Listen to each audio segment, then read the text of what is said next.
Next just అత్త కోడలు. అత్త కోడళ్ళు. సో అత్త కోడలకు మంచి మెసేజ్ ఇవ్వండి ఇప్పుడు చేసే దానితో. ఓకే చేద్దాం. గిన్నెలది పెళ్ళిళ్ళకి ఇస్తా వీడు. Okay ready ready 3 2 1 action. అత్తయ్య గారు అదే పెళ్ళికి నేను రెడీ అయిపోయాను, వెళ్దామా? వెళ్దాం పదా. మరి గిఫ్ట్ ఏముంది, ఆ అటక పైన ఒక పెద్ద బిందెందు చూడు, మన సుబ్బరాజు గారు చచ్చిపోయినప్పుడు ఇచ్చారు, అది బట్టకరా ఇద్దాము. అదేంటి అత్తయ్య గారు, ఎవరో చచ్చిపోయిన వాళ్ళకి ఇచ్చిన జ్ఞాపకార్థాన్ని పెళ్ళికి ఇస్తారా? ఏం పర్లేదులే, మీ పెళ్లిలో కూడా ఎవరో చచ్చిపోతే ఇంత బాక్స్ ఇచ్చారంట వాళ్ళకి, అది తీసుకొచ్చి మీ పెళ్లిలో చదివి ఇచ్చారు. కుక్కగాడి చెప్పు దెబ్బని దాన్నే తీసుకుపోయి మనం ఇద్దాము. అదేంటి అత్తయ్య గారు, మనం వాళ్ళకి గిఫ్ట్లు ఇవ్వకపోయినా పర్వాలేదు, వాళ్ళకి మంచిగా 4 అక్షింతలు వేసి ఆశీర్వదిస్తే వాళ్ళకి అదే పెద్ద గిఫ్ట్. సరేలే, ఏదో ఒకటి తీసుకొని వెళ్దాం పదా.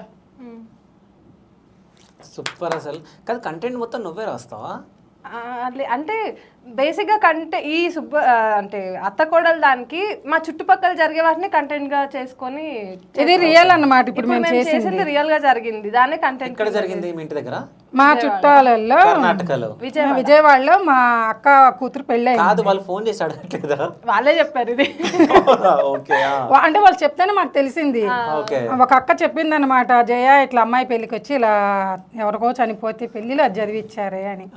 మాకు అప్పుడు అనిపించింది, చండాలంగా పెళ్లి శుభమాంటి వాళ్ళు పెళ్లి చేసుకుంటే మీరు ఏం తీసుకోకపోయినా పర్లేదు, 4 అక్షంతలు వేస్తే వాళ్ళు హ్యాపీగా ఫీల్ అవుతారు.